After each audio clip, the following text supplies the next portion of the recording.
O que é que Dom Fernando faria aqui em Tagilde para que este tratado se realizasse aqui neste lugar? Essa também foi sempre uma minha curiosidade. O que é que Dom Fernando andaria aqui a fazer por Tagilde? Bem, o que nós sabemos é que Dom Fernando, nessa época, passou uma larga temporada aqui no norte de Portugal. Ele queria casar-se e casou-se com a Dona Leonor Teles. Esse casamento não era muito bem visto pela população e ele saiu de Lisboa e veio aqui para o norte, onde se casou em Lessa de Balia. E, portanto, foi durante essa estadia do Dom Fernando aqui pelo norte do país que ele vem encontrar-se com os emissários do Duque de Lencastre, então, e que dá então origem a este tratado. Na realidade, o que nós podemos pensar ou recordar também tem muito a ver com os primeiros registros ou notícias do tratado.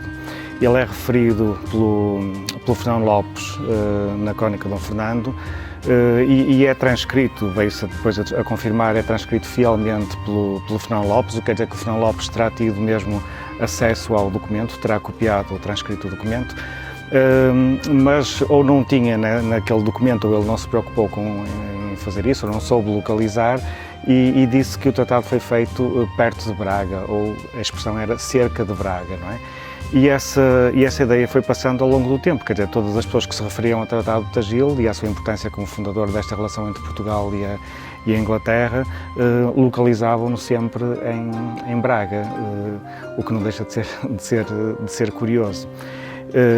Só mais tarde, nos anos 50, é que se veio a repor a realidade com essa descoberta. Porque é que o Duque de Lencastre, de algum modo, pretendia ou propôs esta aliança ao Dom Fernando? Nós estamos no contexto da Guerra dos 100 anos, portanto, em que disputam franceses e ingleses. Essa guerra acabou por envolver quase toda a Europa, porque houve nações que de algum modo apoiavam a França, outros reis apoiavam a Inglaterra e, portanto, acabou por percorrer quase toda a Europa. E teve um episódio na Península Ibérica. Portanto, havia duas fações em contenda. Dom Pedro I, que era rei de Espanha, lutava com um pretendente ao trono, que era o seu irmão bastardo, Dom Henrique. O Duque de Lencastre era genro do Dom Pedro. E, portanto, daí essa ligação também entre o Duque de Lencastre, Espanha e o interesse que ele teria para a Península Ibérica. O Dom Pedro acabou por morrer numa batalha e o Dom Henrique de Trastâmara acabou por tornar-se o rei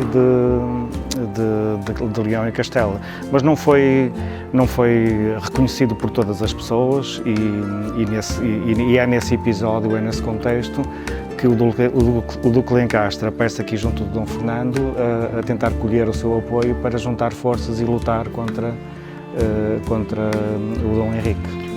E referiste aí um facto importante que era associado, o tratado era associado a Braga e só mais tarde, bastante mais tarde, não é? Vários séculos mais tarde, é que aparece realmente Tagilde nas notícias, não é? Como por assim dizer.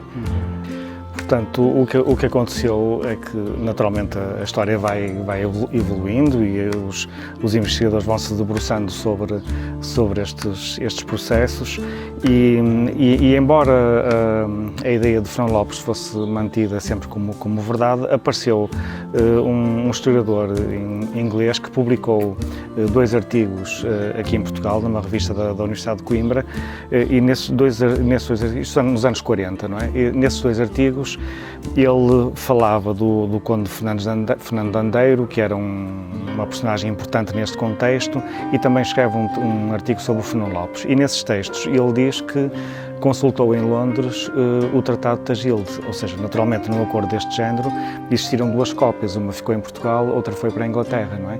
E então nos arquivos de Londres existia uma cópia do Tratado de Tagilde. E perante essa notícia, um historiador bracarense, aliás vereador da Câmara de Braga na altura, Sérgio Pinto, foi à Inglaterra, localizou o documento, aliás trouxe até uma cópia desse documento e fez a sua transcrição paleográfica. Nessa transcrição, ele verificou primeiro digamos, a datação correta do tratado, portanto, 10 de julho de 1372. E, em segundo lugar, o local, porque lá diz explicitamente que foi na igreja de São Salvador de Tagilde. Deixa-me também dizer uma outra coisa curiosa, que é, o tratado estava escrito em castelhano, porque, fruto deste contexto, o Dom João de Gante, portanto, Duque de Lencastre, considerava-se rei de Espanha, quer dizer, de Castela, neste caso, não é? O que quer dizer que de alguma forma, recordando aquela linha que tu falavas da geoestratégia, também é interessante pensarmos que este tratado acaba por ser um momento muito importante de afirmação de Portugal como uma nação independente relativamente à Espanha, quer dizer, porque nós vamos buscar outros aliados, vamos aliar-nos a outras pessoas, ou neste caso a outro país, que é distinto, de alguma forma, com interesses distintos dos de Castela, e é uma forma também de afirmação política do nosso país.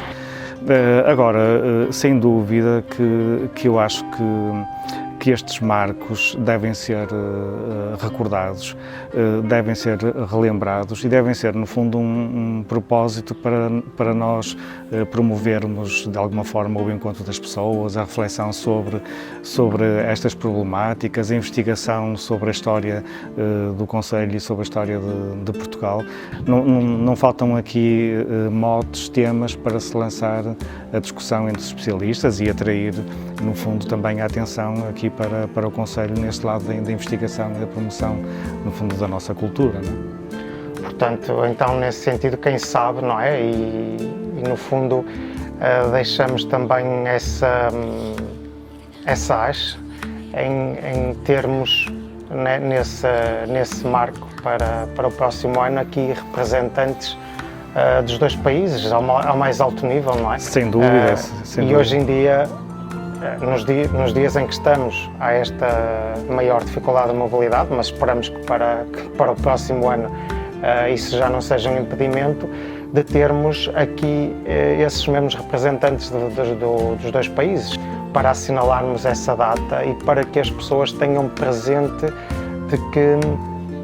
do que é a história e aliado, e como bem disseste, depois a fazermos caminho por a educação, não é? Em que com umas jornadas pudéssemos debater esses pontos e outros característicos aqui da região que no fundo marcaram uma época e que foram importantes para tudo o que se seguiu.